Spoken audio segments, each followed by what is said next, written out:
political correctness. Again, another tick all over the world. Silence each other so we don't have to. That is political correctness.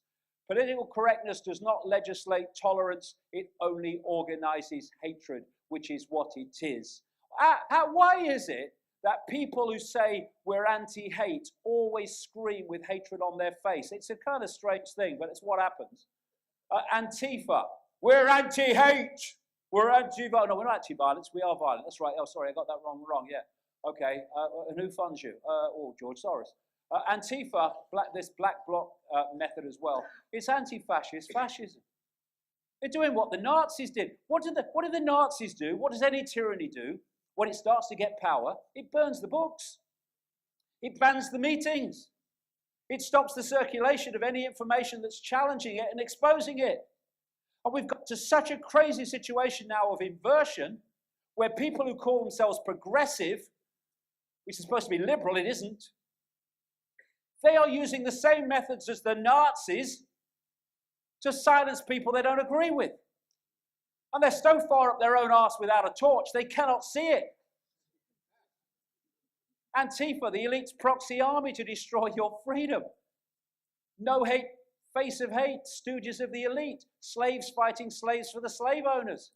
And this political correctness, this was simply George Orwell's Newspeak in 1984. Newspeak, a controlled language as a tool to limit freedom of thought and concepts that pose a threat to the regime, such as freedom, self-expression, individuality, and peace.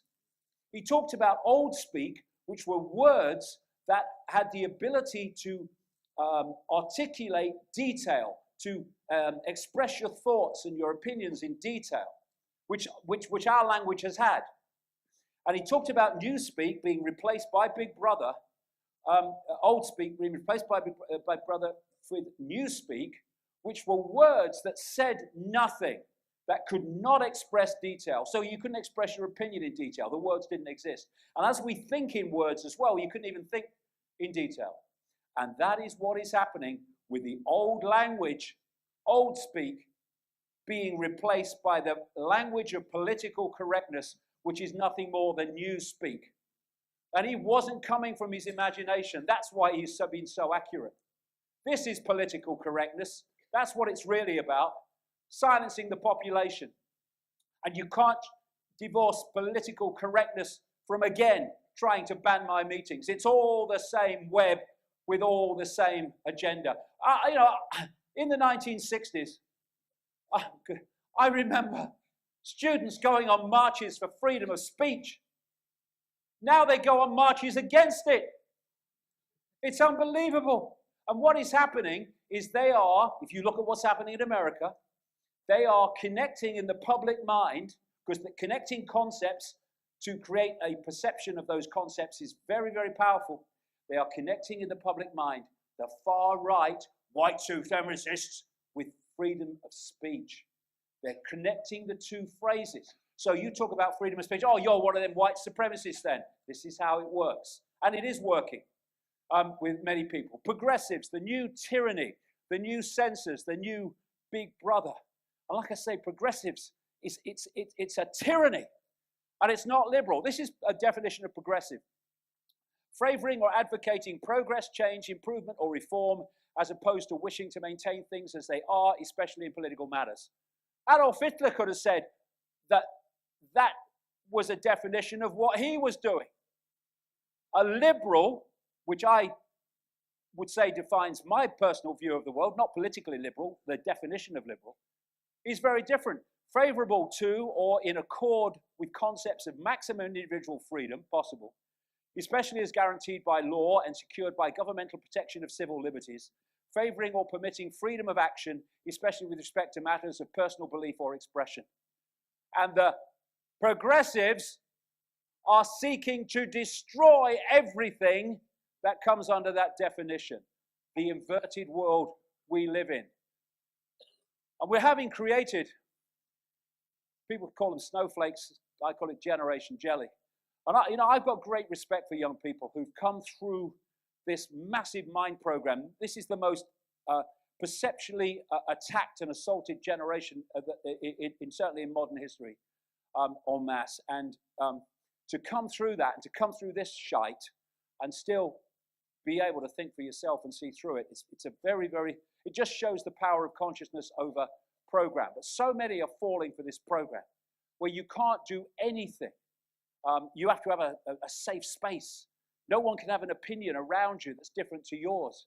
And when you get people into that mode, where they're frightened of their own shadow and terrified of another opinion, they give their power away to those they think will protect them, which is what this mind game is all about. They talk about safe spaces. No one can say anything I don't agree with in this safe space. Deplatforming people, absolutely off the pages of Orwell, where they ban speakers in universities who say things that are different to the accepted norm. And it's incredible. The juvenile, childlike nature of so many university campuses and colleges around the world. And this is the generation that will be in the institutions very soon. And that's why they're developing them. Look at this one. Mini police state. Students' union employs safe space marshals to control debates. You're having a debate. No, you can't say that. This is where we are now, and it's happening so fast. These are some Generation Jelly who said they were literally traumatized by seeing Trump 2016 written in chalk on the pavement. In universities, they're having these things called trigger warnings, where they're warning you that something's going to be said that might upset you. They're having trigger warnings at this Scottish university in the theological course that the crucifixion's coming up. But it might upset you. Well, I would have thought you'd have heard of it before if you were having a theological course. I would have thought so. Morning, Vicar. That was a nice sermon. But you stopped just before the crucifixion. Oh, crucifixion? Oh no, there was a trigger warning. Don't know anything about it. Well, this is a good one. When I was in Australia, I saw this. Political correctness goes beyond insane at the public school that just banned applause.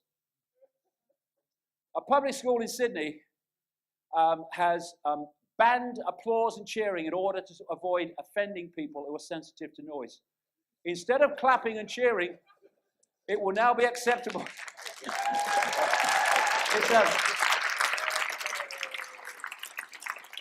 Instead of clapping and cheering, it would now be acceptable to engage in air punching